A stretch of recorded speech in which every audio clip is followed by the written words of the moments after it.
good afternoon, good evening. It's your friend Maggie. Time for another chat. I hope you're doing well. It is a beautiful day where I am, and I'm on the road again.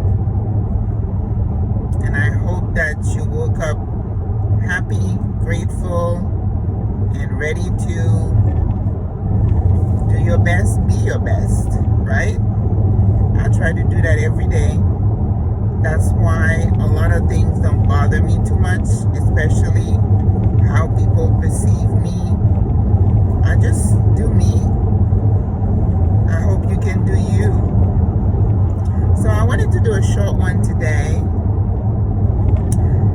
And as I am driving and I am making plans to connect with some old friends this evening, and I'm thinking of the power of connection, especially during this pandemic.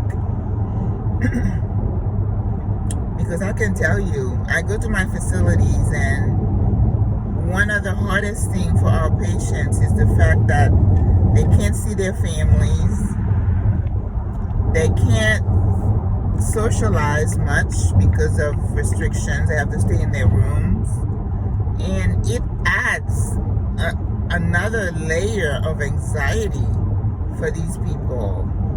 And it's not just people in institutions. So I thought maybe we can chat about how important it is for people to connect. And I think one of the biggest things about everything we do in life is intention, right? A lot of things, we have a tendency to expect things to happen, to say, well, this should happen this way, or this thing should come to me, or in terms of forgiveness, when we were speaking about forgiveness, well, this person needs to come to me and apologize. And I think that's one of the barriers to achieving a lot of things. It's okay to make the first move, right? If you wait for someone to say something, to do something, things may not happen, right? And I think I say right a lot, don't I? I say remember a lot, and I say right a lot. So, okay, I'm doing a self-analysis here. So if I was doing the, what is this program where they teach you how to speak? I forgot what it is, but it'll come to me. Anyway, yeah, the power of intention, and I think I did a talk on that. You have got to get your mind around the fact that a lot of things that you want, you have to go after. From the small things to the big things, you got to take a step. And I've always thought in my head that when I'm asking God for something, He wants me to do something too. You know, people say God loves those who help themselves, or He helps those who help themselves. I don't know if it's in the Bible. I don't think it's in the Bible, but people say it's in the Bible. But it makes sense. You have to be involved. You have to want something, and you have to be invested in it. And if you're invested in it, you're going to take some steps, whether you're going to put money in it or you're going to do your own effort personally. So in terms of connection, the same thing happens for connection, you know? For example, well, going back a little bit just to get the point across, if you want a particular, let's say you would like a promotion in your job, you'd like to be promoted, you're not going to just sit there and keep doing exactly what you were doing and expect that, well, you know, I'm a good employee, surely she's going to pick me. It doesn't work that way. You have to do things to stand out. right? You may not go and say, I want this position, although if you're qualified, you could let somebody know somehow that you're interested. But you may have to sharpen your skills. You may have to take some continuing education. You may have to go out of your way to network, right? Anyway, we're not going to go, because in business, if you want your business to grow, you're going to be doing all these things and more. So let's talk about connection. Connection is just not being an island. It's just being in a group, a sense of community. You know, everybody bemoans the fact that a few decades ago, especially in African American communities, there was a sense of community. I know where I come from, my island of Haiti. When I was growing up, it did take a village.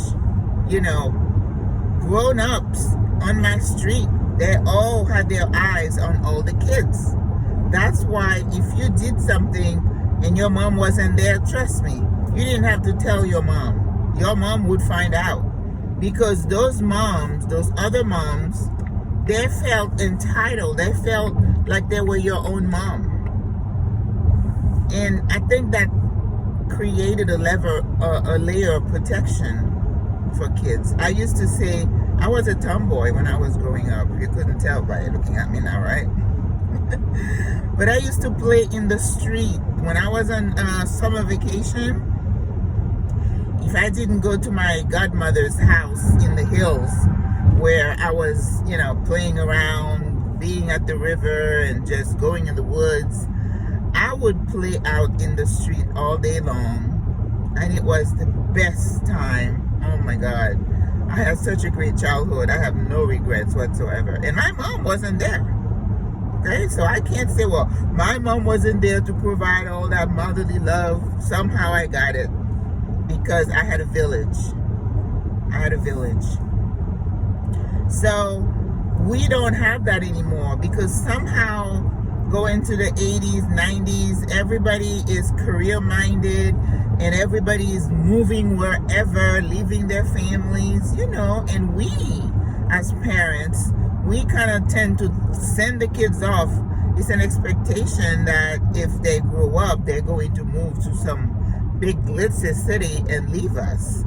And what does that create? It creates a sense of disconnect.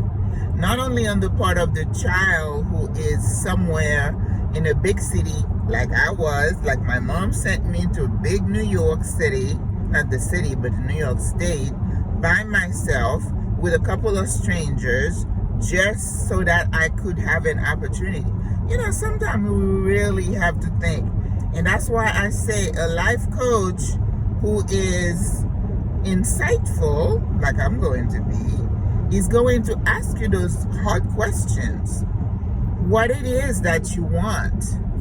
Okay? What is important? What is most important to you? And if you ask a young adult, what is most important to you? And I know the young adults today do not think the way I used to think when I was growing up. My daughter does not think she's going to sell her soul so she can make a big salary and be in debt. They're a little bit more insightful. It could be the fact that, you know, she's around me a lot, and maybe I have talked about all my mistakes. But the sense of disconnect goes both ways. So the adult is, the young adult, your child who moved to the big city, is disconnected because she has no support system. She doesn't have any kind of cultural connection to the group, and it takes time and effort and intention to create those relationships. Now, you as a parent who is left behind, and I see this in my practice every single day, you have parents who decide, oh, we're going to retire and move to Florida, we're going to move to Arizona. And my question is, do you have anyone? No, I don't have anyone. Do you have adult children? Oh, they're scattered all over the country. And there you have an elderly person who is by herself in this area with no support system. She's growing old and there is no one to help. We have done ourselves a disservice by not paying attention to the value of connection. And if you do any kind of research into aging, isolation has become a major risk factor for illness and disability. Because when someone is alone, they are more likely, they're going to fall, they're going to break something. Because as you get older, things just happen. Your body starts to go down. I mean, it's something that we cannot prevent. So that's why I always chuckle when I hear these people doing all this stuff and thinking they're going to live to be 100. Yeah. What is the quality of that life? It's more important to be connected to your children, to your community. And I even have patients who I say, well, you're going home after having open heart surgery. You don't have children. Do you have friends? They're like, no, we live in our parks, but we have no friend. How do you do that? You have to be intentional about making friends. Just keep in the back of your mind that, I might need some help sometime. I mean, it could be that you're thinking of quid pro quo. If I help them, they'll help me. That's okay. There's nothing wrong with that. But think that it's important for you to have connection, to have people in your life, whether they're friends, relatives, neighbors, who, if you need something, like if I'm going away in my neighborhood, I have a neighbor. I always tell her, I said, I'm going to be gone for a couple of days. Please keep an eye out. If you see anything, here's my number. You have to be connected. And if I see my name, I'm like, do you need anything? Can I get you something? That's just being a human being. Oh my God. So the power of connection is going to reduce your stress level because you have someone who you can depend on. And that level of well-being, I'm sure they have hordes of studies that show the benefits of connection. And we know there's a lot of, I know there are a lot of studies that are done about the dangers and the negative effect of isolation. So I'd like to see more studies about the benefits of connection, right? Okay, so be intentional about making connections. So that means picking up the phone, calling somebody, sending a few emails. I love sending written notes to people because I think this is an art form that is dying. People are quick to send an email, and I am one of them. I love emails. And my phone, if I don't know who it is, I don't answer my phone. I feel if you need me, you're going to leave me a voicemail, and I'll choose to return the call. But being intentional. And with COVID, oh my God, we have gone way beyond isolation. Now, COVID has created the isolation. So we're isolated not by choice. But even in a pandemic, you can still stay connected, right? Reach out to your friend. Call them. Find out how they're doing. So I'm super excited today. I'm going to meet with some ladies I used to work with when I had my agency. And it's going to be so much fun to see them and connect with them. We've been connecting over Facebook and all that, but it's nothing like that face to face. So hopefully everybody's vaccinated. And so you have to be smart now with connecting with people. Keep in mind that you don't want to be a statistic. You don't want to be reinfected or infected. Okay, so connection. Keep that in mind, guys. Be intentional. Call your parents. Call your old friends. Even if you haven't spoken to somebody, call them. Find out how they're doing. And be a friend. If you say, I'll pray for you or I'll call you, keep your word. Okay? And of course, every time I speak to you guys, I need to take my own advice. Because we're in this together, remember. So it's not just, I'm not preaching at you. I am talking to you and taking my own advice. Okay, guys, have a beautiful day.